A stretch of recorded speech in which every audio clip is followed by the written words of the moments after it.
Alright, here, we put the temperature in for each truck that we get delivered, both frozen and dairy items. So right now we have frozen. We can take our probe out.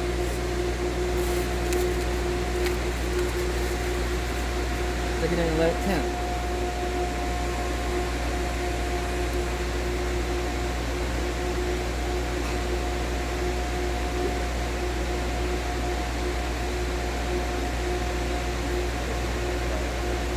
All the way to like 6.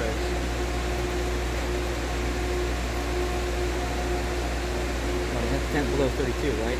Yeah, I mean, it can get, you can let it keep going, it won't stop, it'll go down to like 6. Yeah.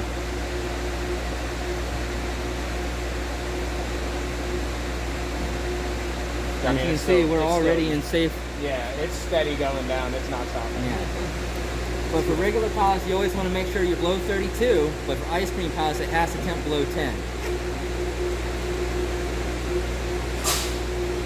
And with dairy, you always have to make sure it temps below 41 degrees.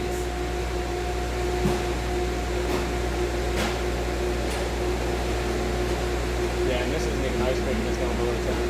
Yeah. So this is well within the safety margin of a truck delivery.